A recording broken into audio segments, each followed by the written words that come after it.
अस्सलामु अलैकुम वरहमतुल्लाहि वबरकातुहू। नमाज में रकात भूल जाए तो क्या करें? यानी एक रकात पढ़ी है या दो रकात, दो पढ़ी है या तीन, तीन पढ़ी है या चार, ये शक हो जाए नमाज में रकात ही भूल जाएं कि कौन सी रकात है, दूसरी है, तीसरी है या चौथी है, तो अब क्या करेंगे ऐसी सूरत में? हमने देखा है कि बहुत सारे हमारे अहबाब नमाजी को तोड़ देते हैं और उसके बाद फिर से नमाज पढ़ते हैं। तो ऐसा मसला क्या है और कैसे हम नमाज को पूरी करेंगे? आज की इस वीडियो में यही समझेंगे कि अगर रकात भूल जाते हैं, रकात में शक हो जाता है कौन सी रकात है, तो हम कैसे उस नमाज को पूरी कर सकते हैं। देखिए, अगर शक होता है तो पहली बार शक हुआ है या अक्सर होता रहता है। अगर पहली बार शक हुआ है तो आप नमाज को दोहरा लें, बहुत अच्छी बात है। लेकिन अगर अक्सर व बेशतर यानी 2 दिन बाद, 4 दिन बाद, हफ्ता दिन में अगर शक होता रहता है यानी बारहा शक होता रहता है, तो ऐसी सूरत में आप देखेंगे कि ज़न्ने गालिब किधर है, यानी ज़्यादा आपका रुझान किधर जा रहा है। तो जिधर ज़्यादा रुझान जाए उसी को मान लिया जाएगा।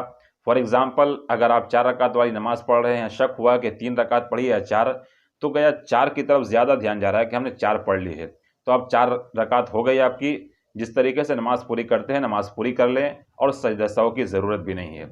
ऐसे ही आपको शक हुआ कि 1 रकात पढ़ी है, 2 या 3 रकात पढ़ी है या 4 या 2 पढ़ी है या 3, तो आपको शक में अब रुझान हो रहा है एक तरफ कि हमने 2 पढ़ ली है, तो आपको 2 रकात मान लें। ऐसे ही शक हुआ कि 2 पढ़ी है या 3, लेकिन ज़्यादा रुझान जो हो रहा है 3 की तरफ जा रहा है, तो अब 3 मान लीजिए और आगे नमाज़ पढ़नी शुरू कर दीजिए जिस तरीके से नमाज़ पढ़ते हैं। और इस सूरत में जब ज़न्ने गालिब किसी की तरफ हो जाए, यानी रुझान जिस रकात की तरफ ज़्यादा हो जाए, उस सूरत में सजदा सहू भी लाजिम नहीं है।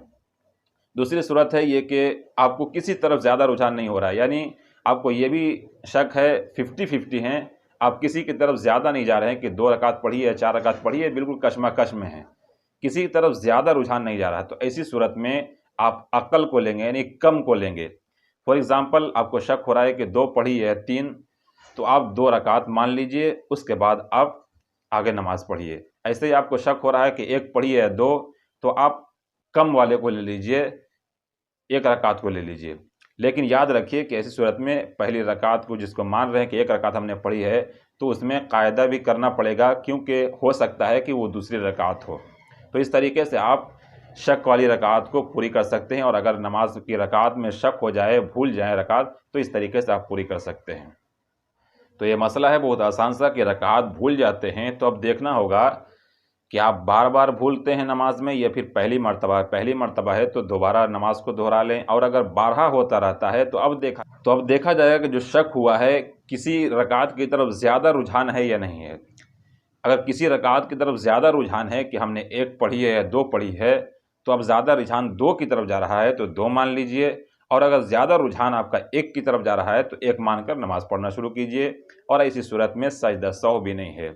लेकिन अगर आपको शक है 50-50 दोनों तरफ है, यानी 1 पढ़ी है या 2, किसी की तरफ ज़्यादा रुझान नहीं जा रहा है, तो ऐसी सूरत में कम वाले को लेंगे, यानी 2 और 1 में शक हो जाए तो 1 रकात होगी, और अगर 2 और 3 में शक हो जाए तो 2 रकात मान लेंगे, और अगर 4 और 3 में शक हो जाए तो 3 मान लेंगे।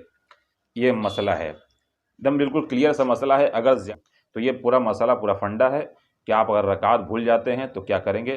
मसले को समझिए, दूसरों तक शेयर कीजिए, और अगर कोई मसला दरपेश हो तो कमेंट सेक्शन में कमेंट करके पूछ सकते हैं। अस्सलामु अलैकुम वरहमतुल्लाहि वबरकातुहू।